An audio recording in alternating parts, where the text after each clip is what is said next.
This is Trend Following Radio, where great thinking comes alive. Nobel Prize winners, legendary traders, best-selling authors, and the pros that know what drive us irrational human beings. I am your host, Michael Covel. Not filtered, raw, honest. That's my passion.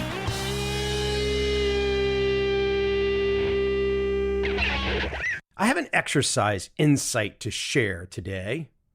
Something I've never done, but I must say I really enjoy it. Now, you're going to want to prepare some for this.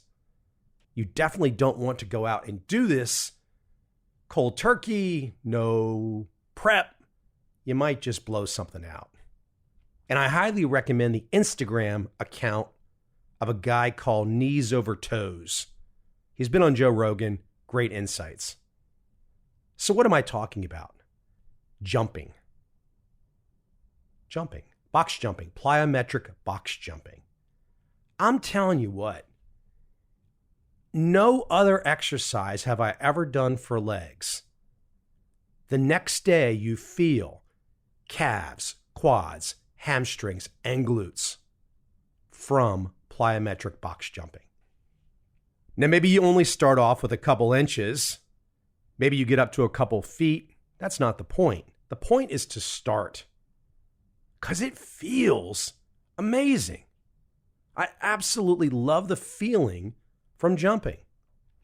Now, I've got an advantage because I've been doing yoga for a long time. In my past life, I was a baseball catcher. So when you jump and you land, you are landing in the Asian squat.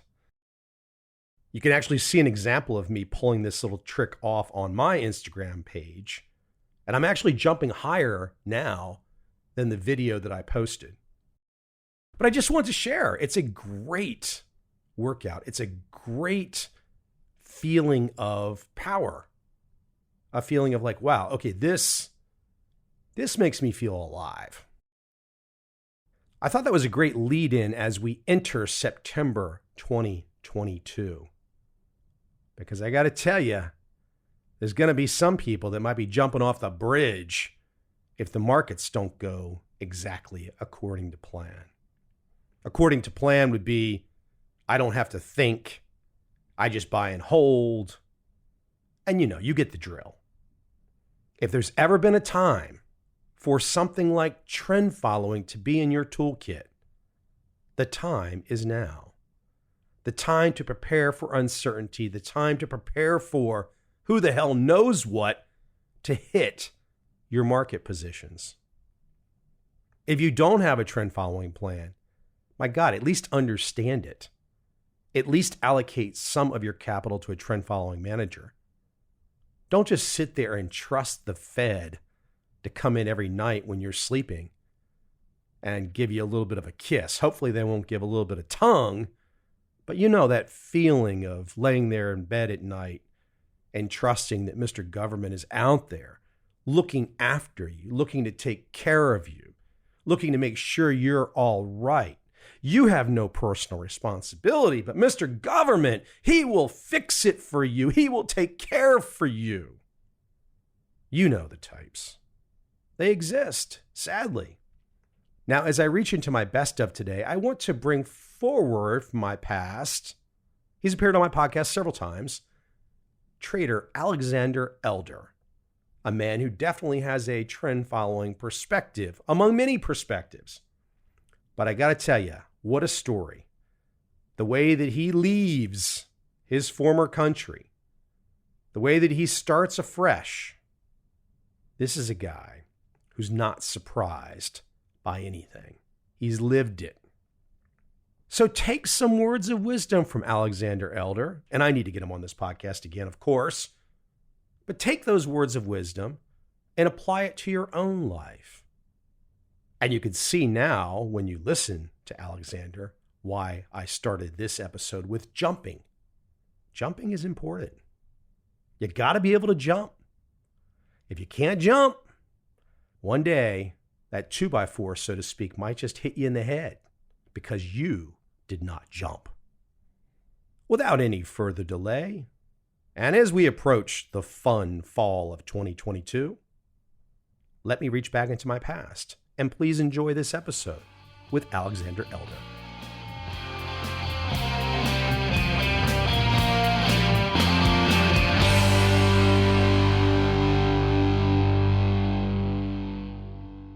Before I get into my guest today, I have a favor, a request.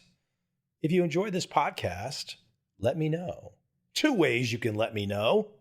Go on to iTunes, write a review. It only takes a second. The second way, which makes the capitalist in me feel much better, go to Amazon. Pick up my newest edition of Trend Following, 225,000 words, hardcover. If you've not yet seen it, trust me, you're going to want this. This is not the same edition that I put out a long time ago. This is a new edition, beefed up, reworked, added to. You want this edition. Well, I don't really know if you want this edition, but remember, the point is to support the podcast. So in that context, you do want this new edition. My guest today, Alexander Elder, needs not much introduction for those that have seen, read, or purveyed trading books. Alex has written some of the most popular trading books of the last 30 years. If you've not yet seen his work, well, that's your problem, and perhaps you will fix that problem after listening to Alex today. This is my second conversation with Alex. He originally came on the show, I believe, 2012. I had to look it up while we were talking. Boy, time flies. So I'm so appreciative that he trusted in me to come on originally, and it's so much fun to have him back on now in 2018. I hope you enjoy this conversation with Alexander Elder.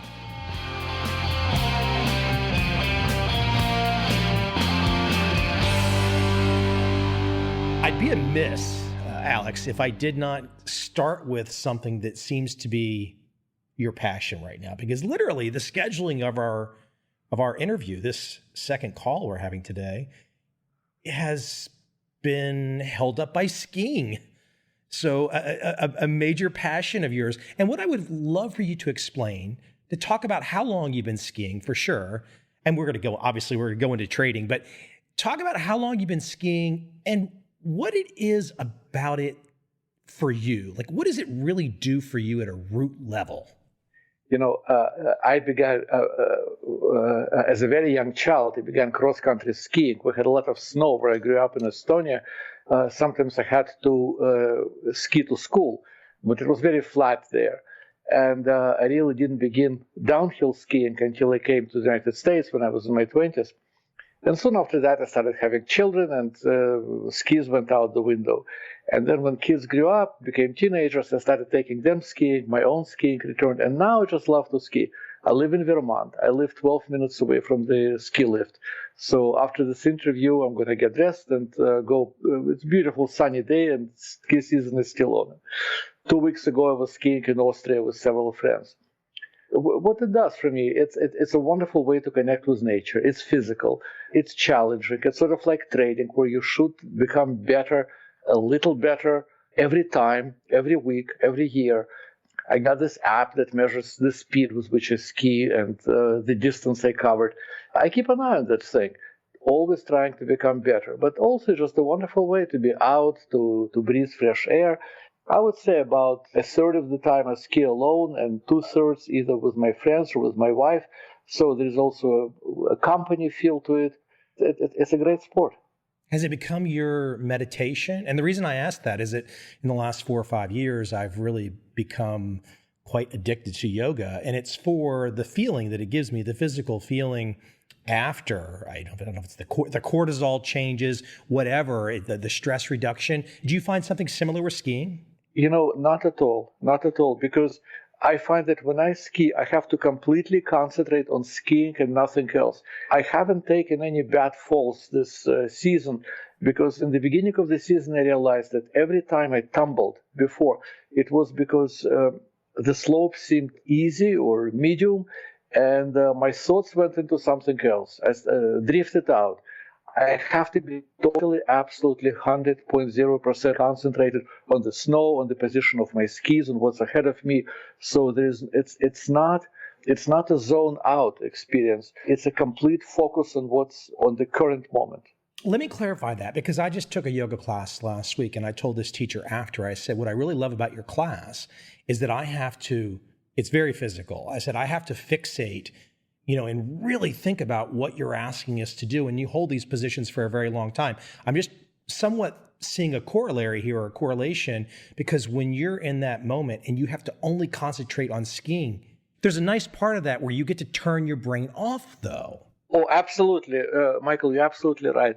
It's only the process. It's only the process. It's only this moment, and I can't think of anything else. I can't think of what's coming up later in the day. I can't think of what the euro dollar are doing. I can't think of anything like that. Now, here in the moment. Now, as you've kind of rekindled it, is it something where you literally have to have it all the time, where you just? I saw a great piece of research the other day from some scientific journal where literally stopping exercise increases the chance for depression.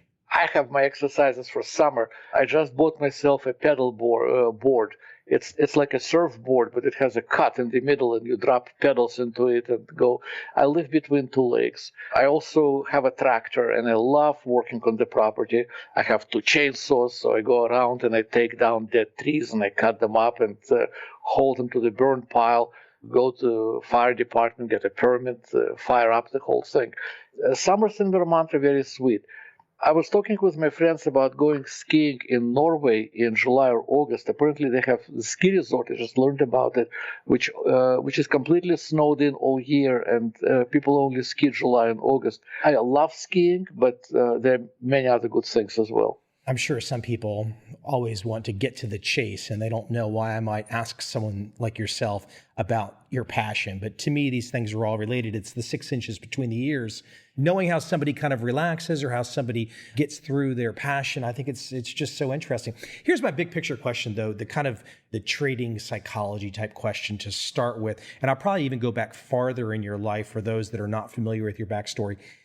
But since you have become this best-selling author and this consultant and this person that people come to better understand themselves for trading success, what is the biggest change in the landscape that you've seen since perhaps your first book came out? You've had a chance 20 plus years to witness, the constant 24/7 on TV. Now it's become Twitter, it's Facebook, it's all this stuff.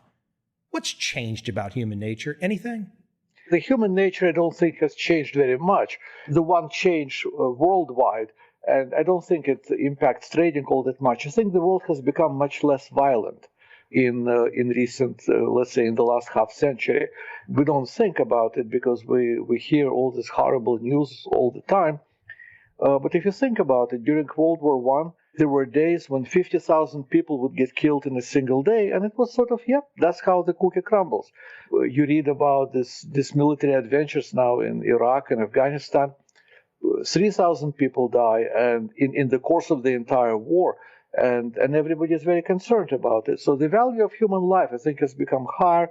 The level of violence in society is less, and actually, the scientific evidence for that. As they study human skulls for the last several hundred years, they find that skulls are becoming thinner. The chances of someone getting hit on the head with a heavy object is becoming less. And so the evolution propels us towards thinner skull bones. But that's the big picture. In trading, people always look for some kind of magic. How to make money working 15 minutes a week, no mathematics required. This kind of nonsense. It always existed, and the magic always changes. It used to be that if you have a calculator, you can calculate an exponential moving average instead of a simple one. Then we got computers. Well, that was a total golden key to success. We had neural networks, we had Elliott wave, we had GAN. There's always some kind of magic on the horizon. Now, of course, it's algo trading. But in the end, all of that comes to human beings with their emotions. And one of the greatest fallacies of the economists is that they assume that humans are logical beings. To an extent we are, but not to a very large extent. I think we're driven by emotions very much, and that does not change a lot. That's not becoming any thinner like our skulls. As you mentioned that, to take you back to the thoughts you had about valuing human life and less war, and you just mentioned humans having problems with logic. It's a great little example, though, to talk about war and violence, because it's entirely illogical to think with the population that's expanded and with the number of, look, all deaths are bad from war, but as you point out, the numbers have dropped it's nothing like World War I or World War II.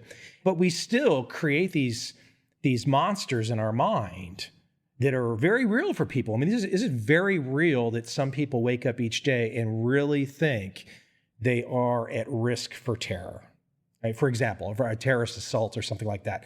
But from a logical standpoint, it's just not there. I live in Vermont, and the form of government here is a town meeting.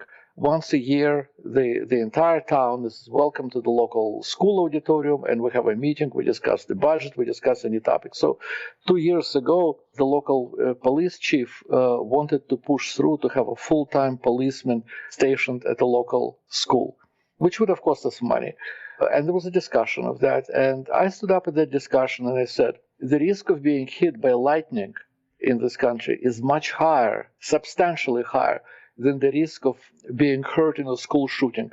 So I suggest that before we start stationing a policeman school, we give each child a lightning rod. At least that will make them safer.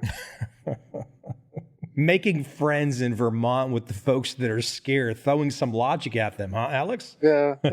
Well, the motion failed. Let me take you back in time. For those folks that are not familiar with your story, you mentioned Estonia. And if I'm not mistaken, med school, age 16. I mean, that's a kid that's moving pretty quick. So I would love for you to describe for the audience some of your motivations, because I'm guessing you've not forgotten. A kid that gets into medical school at 16 remembers exactly what he was doing as a teenager, I'm guessing. So what was the drive that was pushing you at such a young age? I didn't have any great interest in medicine, but I wanted to go to the university. I grew up in a very medical family. Everybody was a physician for a couple of generations before me. I needed to get into the university to avoid service in the Soviet army. So to the university I went. Put a date on that for us. 60s. Mid-60s, okay. Gotcha. Yeah. I mean, I still remember growing up, and we had blackouts all the time, because we were told that Americans were coming any day to bomb hell out of us, and so we had bomb drills and this and that and everything. Nasty times, completely repressed society, labor camps, Siberia. It was brutal. I hated the system. I grew up to hate the system. So I went to medical school, but really all I thought about was getting laid. That was my number one agenda. Getting laid. Getting laid, getting girls, right? I mean, that's all I could think about. And then also I got some education in the process. I mean, I graduated in the top 10% of my class. Are you talking about that masculinity thing? I thought that masculinity thing was very toxic these days. I think I'm supposed to talk my mother taught me when I was very young how you open doors to ladies, how you always walk on the left and hold the lady under her elbow with your right hand, how manners, gentlemanliness. I mean, I grew up with that. I mean, I know that masculinity is something toxic these days. I hear about it, but I still operate in an old way. I mean, I have, We could go off in that direction on quite a bit of time. And we did in our prior episode a little bit, I recall. You talk about growing up in that system, the Soviet system. How did you first start to have, because I'm going to bring it up a couple of years for those people not familiar with your story in a second, you're escaping, so to speak. What was driving your education? Like, how were you developing internally this desire that was obviously building to something else? Because you're in the middle of a very repressed system with a control of information. What were you doing? There was no internet. So what were you doing to get that insight into your brain beyond friends and family? My grandfather, who was a big influence in my life, my mother's father, he was always listening to foreign radio broadcasts. And by the way, every Soviet city of any size was ringed by special antennas which suppressed the frequencies, shortwave frequencies, on which the Voice of America, Radio Liberty, BBC were broadcasting. I remember to this day 16 meters, 25 meters, 49 meters. And my grandfather gave me this radio, which actually came from a German submarine, long story.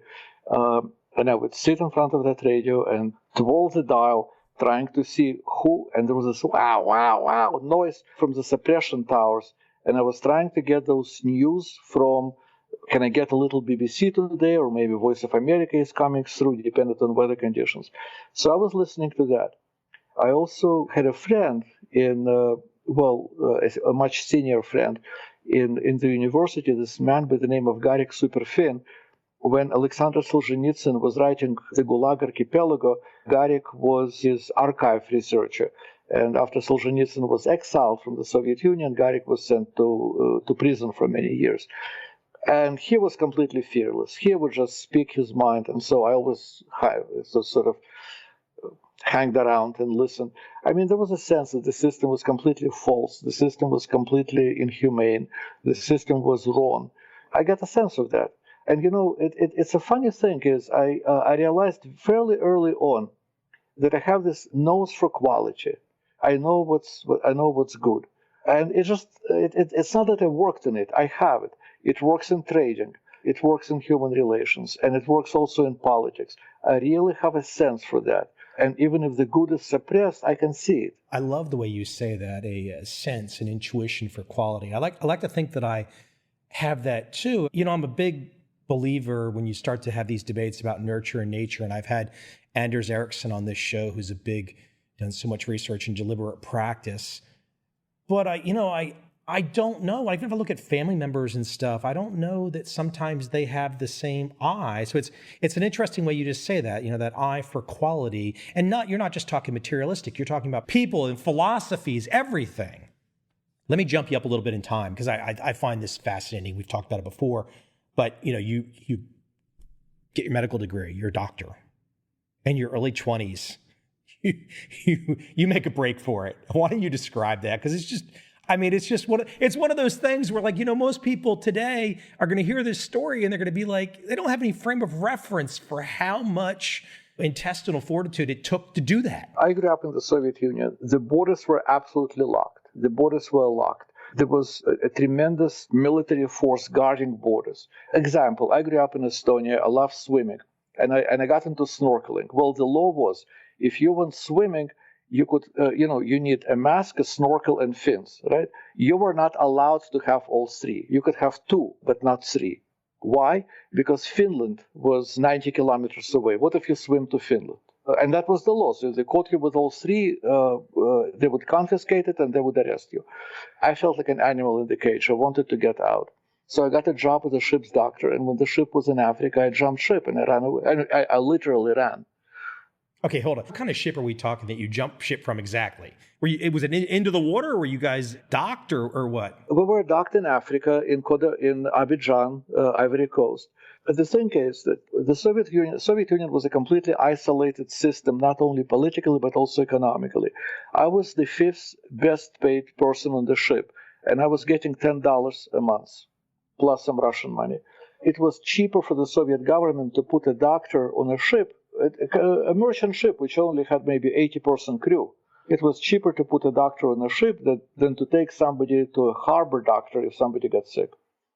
So I was working as a doctor on a ship, and we were allowed on shore leave, and in groups only, and the group was responsible for coming back together. And if somebody tried to escape, the group was told to do anything, including kill him, and don't worry, the Soviet government will get you out of it. I made sure, and of course, the group from which you run away gets punished. So I made sure I ran away from the group which was led by the secretary of the Communist Party for the ship. I did not run from any of my friends. I ran from the bad guy. I ran to the US, and before that, I would go to the upper deck every evening. Africa is hot, so when sun starts coming down, I would go to the upper deck and skip rope for a couple of hours. So when the running time came, I was not the strongest man on the ship, but I was certainly in the best shape of anyone. So I just took off and right, left, then I grabbed a taxi and went to the US Embassy. The rest is history. Let me ask you, to the extent you know, How irregular would that have been in the 60s, early 70s when this took place? How irregular in escape? I mean, this wasn't really commonplace, was it? Oh no, this was like things like that happened once every few years. Maybe a couple. They would have an escape like mine 2-3 times a decade. I mean, it was completely unusual. They did a pretty good job vetting who gets a job on a ship and who doesn't. It wasn't a simple thing. There is a book put out by the Hoover Institution in California called The KGB Wanted List. I'm in that book twice. They did not like me. I love that, though. I mean, you at least today, I'm sure, look, you saw a lot of things in your life that I did not see, but I'm sure today you probably wear it a little bit as a badge of honor. Now with some time to look back on it, that you actually pull that off. It's pretty damn cool, isn't it? I wouldn't have done it today. Today I realized I was risking my life. It's so dangerous.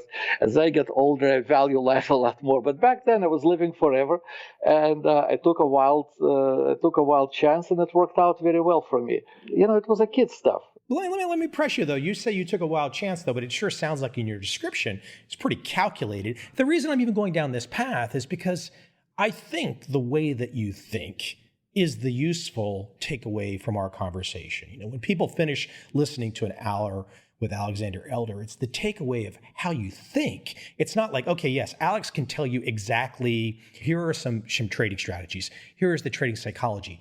But to me, it's like to get inside the mind of somebody who's making that decision. What's coursing through the veins, right? That's the cool stuff. I mean, you have to be prepared. You have to be prepared.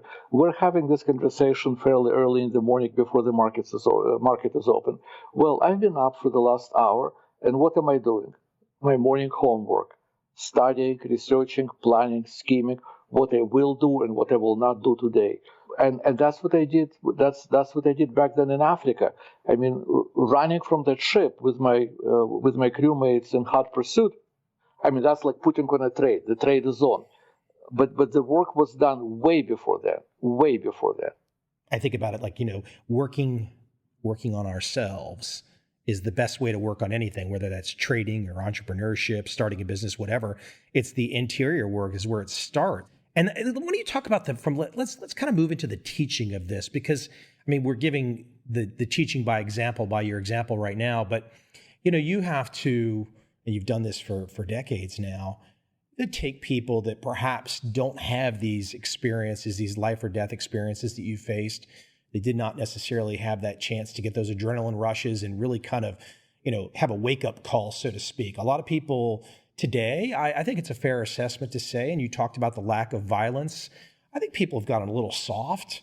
And I think sometimes maybe if they hear Alexander Elder talking, you might sound a little like, well, gosh, is it really, do I really have to work at it like that? Do I really have to focus like that? I mean, can't I just kind of dial it back some? You have to work hard.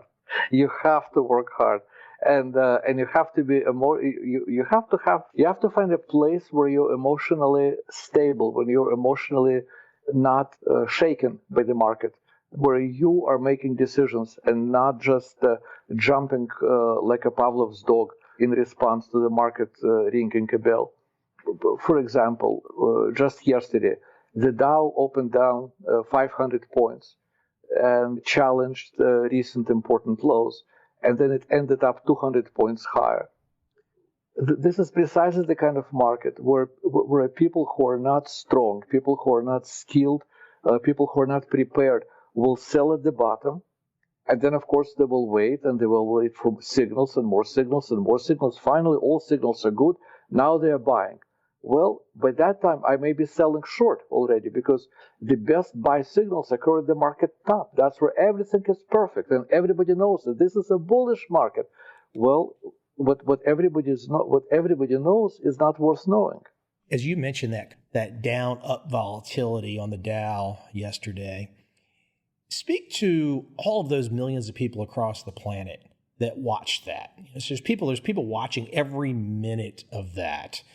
And it strikes me now as I continue to age, like all of us, but it strikes me that if one has a choice to trade, that widening your time horizon seems to have some resonance in terms of stress reduction, because it seems like the folks that are like all day long, glued to and they're glued to every piece of information possible.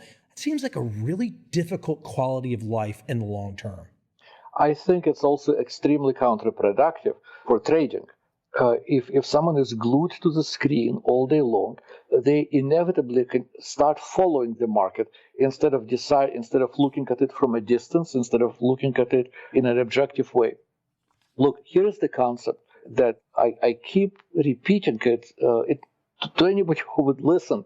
It took me a long time to comprehend that, so I figure I have to repeat it often for somebody else to comprehend it. Looking at the stock market, we all trade pretty much the same stocks year in and year out, a decade in and decade out. It's the same Ford, General Motors, then Tesla comes in, and Facebook comes in. But the point is, we trade pretty much the same basket of stocks. Now, some stocks get taken over, some stocks go out of business, some new stocks, some IPO occurs, but that's around the fringes. We trade the same things. So there are strong hands who buy low and then take profits high, and then there are weak hands who panic at the lows and get enough assurance to buy at the highs. And this constant seesaw goes in from strong hands into weak hands during rally. And then a decline begins, and now the weak hands start being shaken out. And at the bottom, the last weak hands just panic and wet their pants and sell their stocks. And that's where I buy. The best buying opportunities occur at the point of maximum danger. Now, it takes some technical knowledge to identify that maximum danger with some degree of precision. I don't claim to have 100% degree, but a reasonable degree to get the zone. Well, there's no such thing as 100% degree either, which is what you would say, I'm sure. I know only one guy who always buys at the bottoms and sells at the absolute tops, and his name is a liar. I want to keep you a point for a second that we just were talking about, the glued to the screens part. If you were to, in your mind, create a composite explanation from new traders, experienced traders, what is the drive to want to be glued? What is the advantage that people that don't yet have your perspective, why do they want to be glued? What do they think they're getting with the glued part? I think there are two parts to that. It's a great question. I think there are two parts to that answer. First of all, I think it's kind of financial pornography. Just seeing how this thing moves up and down, it's like watching a porno video. It's very entertaining, especially for someone who is new to the system. It's extremely entertaining. She moved her leg this way. Wow, I've never seen that. The other part is that someone who is losing money and is becoming afraid and feels that he's just being buffeted by the market, he looks at it like a rabbit is looking at a snake. And the rabbit is just frozen looking at the snake. Look how that snake moves. Oh, maybe it doesn't see me. Oh, I think it's moving away. Oh, it's coming closer. It's partly entertainment, what I call financial pornography, and partly it's feeling weak, dependent, fearful, and keeping your eyes on the snake. But neither of those things does you any good. I mean, here I am before the opening. I make my trade plans, and I really like to hang around for the first 20, 30 minutes to see how the market opens. And then I'm going to go ski, and then I'm going to come back. I have my orders in. Then I'm going to come back before the market closes, and I like to be around for the last hour before it closes, see if any changes, adjustments are needed. But I'll be glued to the slopes, not to the screen. Thinking about those folks glued to the screen, it's really difficult, though, too, when you have something, for example, the reason, and I don't take anything away from him at all. I salute him. He's an entrepreneur. He's done well. But, Michael Bloomberg is a billionaire because he has given people one of those kind of porn screens of just data that never stops. Where I'm really trying to drive you at is to get people to understand that it's not all of the data. You got to make some choices, right? You can't, trying to take in all the data, I don't know how that fire hose approach works. I sometimes compare trading to medicine. You cannot, now in the 21st century, you cannot know all of medicine. You cannot be an ophthalmologist, a dermatologist, a surgeon, and a psychiatrist, etc., etc. You cannot, simply cannot. There is too much. When you go into medicine, you've got to specialize. You choose a specialty. That is your specialty. That's where you aim to become very, very good. And then anything outside of your specialty, you just have to know enough to say, oh, that's not for me, and I have a good referral for you. That's who you go to. And the same thing in trading. Between fundamental news, between political news, between technical developments, between all this tremendous wealth of technical indicators, there is no way to master, no, never mind master, there is no way to learn everything there is to be learned about the markets. So you have to be humble. You have to say, I'm just a simple peasant. I'm going to find a sector of market knowledge, market expertise, and I will aim to become very good in my sector. And anything outside of that sector, I'm just going to raise my hands and say, not for me. You know, I've seen you describe it as mind, method, and money.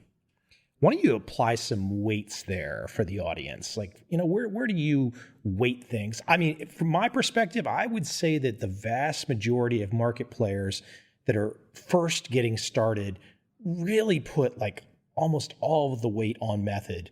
It's like the things that we're talking about today, the 6 inches between thy ears, is just like, oh, that's just Covel being philosophical. That's Elder just going off on a tangent. That stuff's not so important to me. Just tell me the indicator. I can also show you a picture from a magazine with a computer. Well, back in the old days when there were disk drives, with $100 bills coming out of the disk drive. That was my favorite ad. If you get a computer properly tuned, unfortunately, every single computer that I bought had the direction of $100 bills reversed. I was feeding them into the computer as opposed to getting them out. Yeah, but that's what all the beginners do. If you can only select a proper parameters for stochastic, and by the way, what moving averages you use? Is it 22 days or 21 days? Which is better? If only, and listen, I went through that stage myself. It's tremendously attractive. It's intellectually challenging. And when I began to trade, I learned, that's all I did, learning technical analysis. And then I realized, well, wait a second, what's wrong with this picture? I think I know technical analysis and I know it pretty well, but my equity goes up 40% and down 80%. What's wrong with this picture? Same technical analysis, huge equity swings. That was decades ago. The mind, the psychology. The third M, money management. A trader, a system that's making money for me, steadily making money for me year after year. And I would say that chances are very high that this trader will burn himself with the system. Why? Because he will get greedy, trade a size that's too large, and meanwhile there are very specific formulas how to control your trading size. Because if you start piling on risk, the quality of your trading is going to go down. And by the way, you mentioned mind, method, money. After several decades, I came up with the fourth M. How about that? Management, primarily self-management.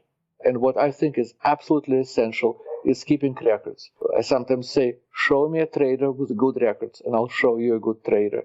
Because by keeping high-quality records, not just writing down numbers, bought at 5, sold at 6, but keeping good quality records with charts, with explanations why you did this and did that, you insert a learning loop into your progress. You're not just chasing stocks or futures with it, but you're looking back at yourself. How did I buy? How did I sell? You become your own teacher. And so the self-management, record keeping, I believe is hugely important. We're having this interview in early April, and actually on my agenda for this week, I'm going to go through every single trade I closed in January. I'm going to pull up every closed trade. I'm going to pull up a current chart of where that stock or commodity stands today. And I'm going to draw a new chart with all the markings. And so the trade that I did is not going to be at the right edge. By now it's in the middle of the chart. And so I will see what I did right, what I did wrong. And this is how I learn from my own experience. And this is what I recommend. But hey, who's got the time? Let's go forward. Let's adjust stochastic. Hey, let me keep you back at a moment where you were talking about the the difference in variable, for example, we could be talking anything, but 21 and 22.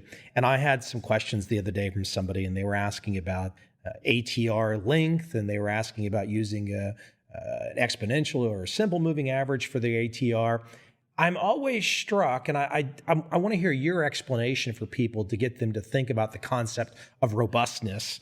But I'm always struck that smart people, when they first start to think about, let's say, technical analysis or trend following or systems trading, and they start to get this idea in their head of, okay, an indicator says to do this at level this, that they get so precise that it can only happen at that one variable. Now, of course, their application should be consistent, but the idea that they think it breaks and falls apart if it's not at that one precise point, I'm still a little surprised after all these years that's such a blind spot for a lot of people.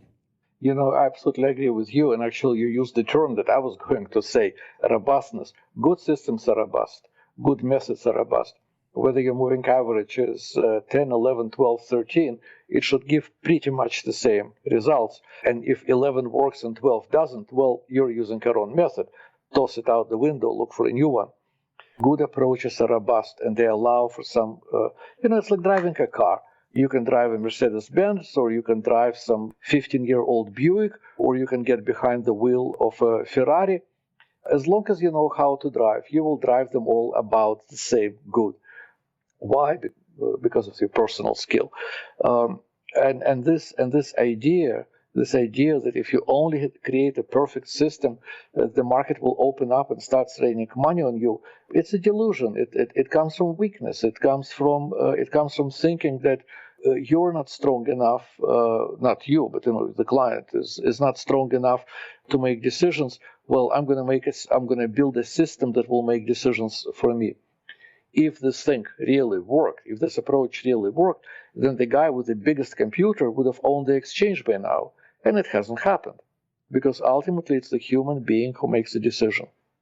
Take me back in time. I want to know, as you lay out this wisdom on our show so far, what was the pivotal moment early in your career? I don't know if you've already been introduced to the trading bug by now, but what was the pivotal moment, the mentor, the book, the writing? What was the thing that broke you off in the direction to where you've become the guy you are today with your perspective, on the trading perspective? Michael, I don't think there was a moment, there was a book, there was a mentor. It came slowly and through a lot of painful experiences and losing money. And sort of a combination of being stubborn. I was not going to give up. I hated to lose. And so I was going forward and making all these mistakes and losing. And eventually I figured out how to change myself. I wish it was a fast process. There was a guy in Chicago, he's been dead for quite a few years now. His name was Brian Monison, who said in an interview that high level of education is an obstacle to success in trading. He said, I have a PhD in mathematics, I specialized in cybernetics, but I was able to overcome these disadvantages and make money. I had those disadvantages. It took me an embarrassingly long time to overcome them. But overcome them I did just out of sheer cussedness, out of stubbornness. Why do you say embarrassing? Took a very long time. I wish it was. If I had a teacher like myself back in those days, I would have done it so much faster. So much faster. I did not have to spend so much time. I was discovering. I was reinventing the bicycle, and today I can show somebody how that bicycle is constructed, and they can ride it as long as they are prepared to put a little bit of time into practice. You just mentioned, you said you hate to lose, you're stubborn. But that's kind of like an aspirational drive, big picture drive. But when it comes to your trading, for example, if your stop has been hit, you're not about hating to lose and you're not about being stubborn. You're taking that stop. Speak to, though, the big picture of you and this stubbornness and this hate to lose. And I'm not talking about trading right now. I'm talking more about you and how somebody can perhaps get inside your mind to see why that was ringing in there. Like, when did this hate to lose thing start? I assume when you were a kid. I don't think so. I think it came a bit later. I think a turning point for me came, strangely enough, about a year after I came to the United States. I got a job as a research assistant at this medical center, psychiatric research center. They gave me, it was in the suburbs of New York, and they gave me a room in a dorm. I had a black and white TV. I had a car, a luxury. So I thought I was on top of the world. And then I came down with a cold, a nasty cold. And so I was laid up in my room for a few days. Nothing special. I just knew it was a simple cold. And my boss's secretary was coming over every day and bringing me chicken soup. Nice old fat woman who really liked me and sort of treated me very well. So, but I'm lying in bed. I can't really concentrate on any reading or anything. And so I did a lot of time thinking. And it suddenly occurred to me. I realized that back in the old country, I grew up in this successful family. And if I turned out to be a total bum, they would be chewing my ear off and they would be harassing me and this and that. But I would still have a roof over my head and 3 squares a day all my life. And here I was in America. I didn't have a single relative here. I didn't have any support system. And I realized that if I do not function, there is nothing between me and the abyss. I can go down as low as possible. I realized it was all completely up to me. There was nobody to support me. And that was a very, very useful discovery. Is there any color that you might like to share from that period that maybe you've not shared before about things that you had to do to survive, that you had to get ahead? I mean, even if it was something simple or basic or a type of job or something. I mean, because I think so many times today, the typical script in America, for example, is a young person grows up in the suburbs and, they go to college and they've got a big debt and they go party on and, drink a lot and this and that. And there's not a lot of risk really. It's just kind of a big country club type thing. So I would love for you to contrast, as you're sitting there thinking, my gosh, I could have stayed with the family. I could have had 3 squares a day. What did you have to go through at that moment in time?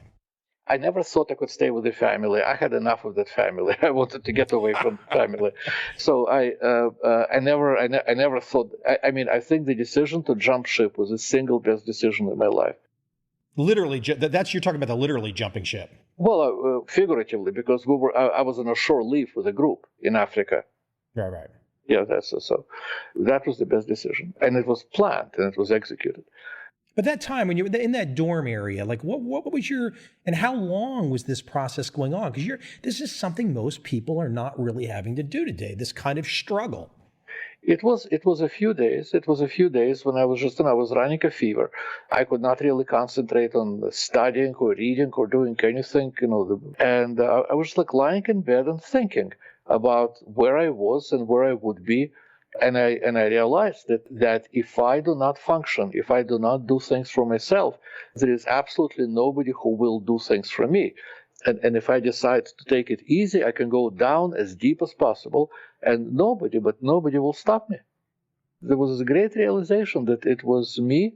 It's up or down, basically. Years later when I had a friend who said to me in those days, Alex, one of these days you're going to be successful. You're going to be making $50,000 a year. And I said to him, well, what can you do with $50,000? Who needs so much money? But in any case, years later, I was practicing psychiatry, and I realized that some of my alcoholic patients, and I never had problems with alcohol. I would have a drink. To this day, I like a glass of wine, but never had a problem. But I realized that some of my alcoholic patients had the same thing. When their drinking got them to the point where they were hitting rock bottom.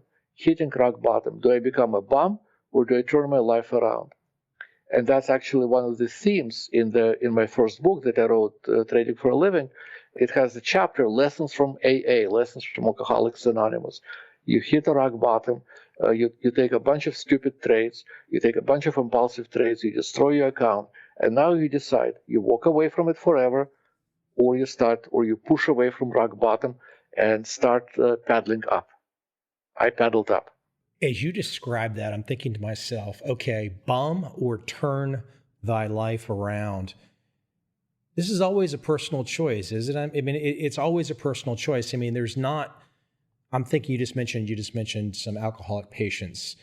I mean, ultimately, those alcoholic patients, they could get all the treatment in the world, but it's going to be up to them if they want to stop. I think that's something that sometimes, at least from my perspective, not putting words in your mouth, from my perspective, it seems like we always think there's someone there that can fix it for us. But the reality is when you're in the middle of whatever that addiction might be, it's you, right? You know how many psychiatrists it takes to change a light bulb? Only one. But the light bulb has got to want to change. That's so tough for people to hear. What you just said there, you and I could break that apart. You could teach that sentence you could teach for weeks and weeks, months, semesters. But so many people don't want to accept it. You know, I can teach it for months and weeks, or I can say to the guy, the single best step for you to improve your trading at this point today is to start keeping good records. Let me show you the format in which I keep my records. Feel free to change it, adapt it to your needs, but I'm giving you my format for keeping records. And I would like it to, let's say, for the next month, record every trade like that. After that, I'm going to teach you the next thing. I doubt that one person out of 10 will do that. Even if they have a terrible system, you're just saying, hey, write it all down and let's see what you got. Yeah. I have a friend, a former student, now a friend in Michigan, and she is a very successful option writer. And she is very kind of outgoing lady, so everybody knows what she is doing. And so she says people constantly come to her and say, and she says, oh, it's so easy. She says, I told my granddaughter, you're an artist. You look at patterns. I can teach you to write options. So people come to her and say, well, teach me. And she says, sure. I want you to keep records of option prices for this stock, of all option prices for the next month. Come back with a handwritten record. We'll take it from there. And she says that blows them all off. Nobody came back. To keep records by hand for a month ain't gonna happen.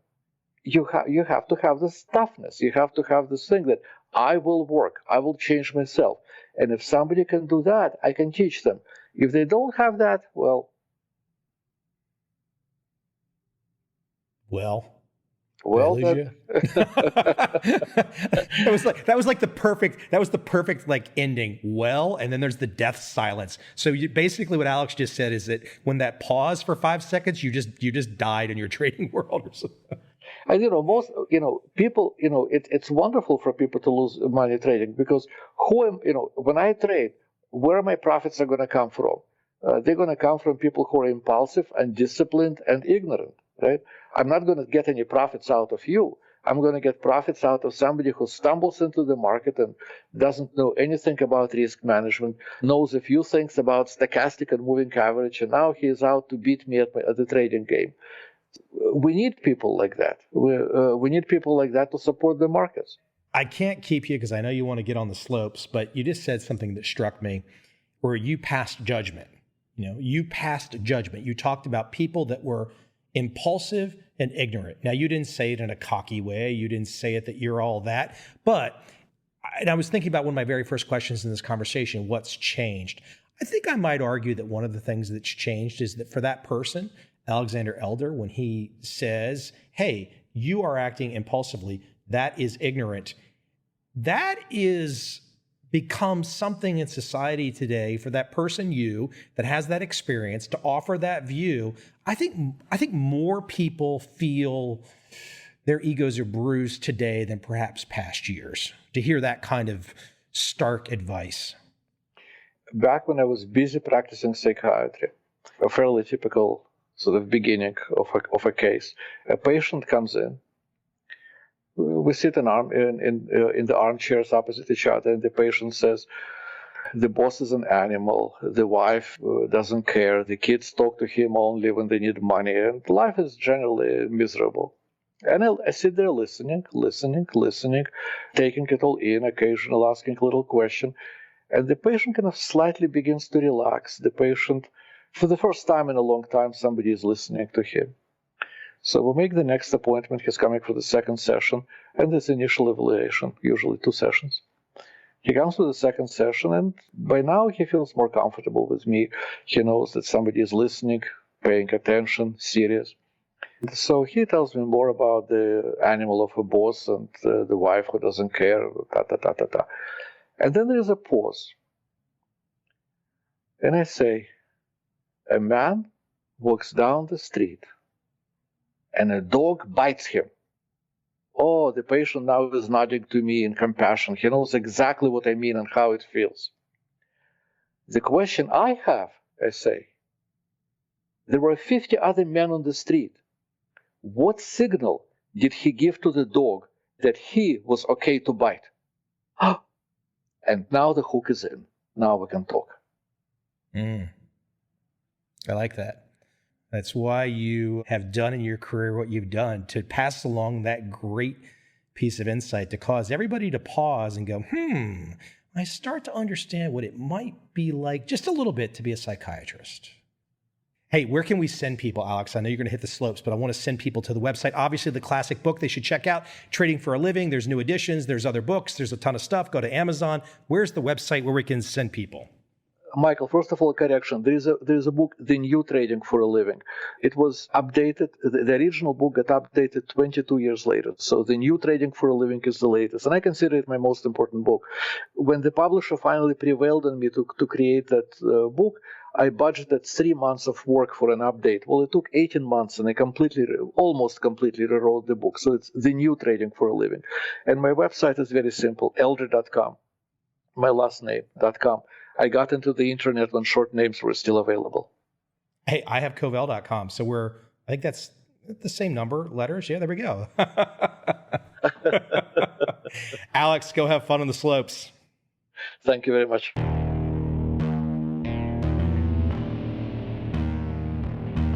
I see a time when those awake will understand how to make money in up, down, and surprise markets. Whether new trader or experienced, college student or financial advisor, protecting against a crash or just trying to make a lot of money, trend following offers everyone an answer in uncertain times. To get started immediately, send me an email, michael@covel.com. I will send you the right trend following steps to take along with my free video. But if you want to buy and hold, trust the government and trust Wall Street, this is absolutely not for you.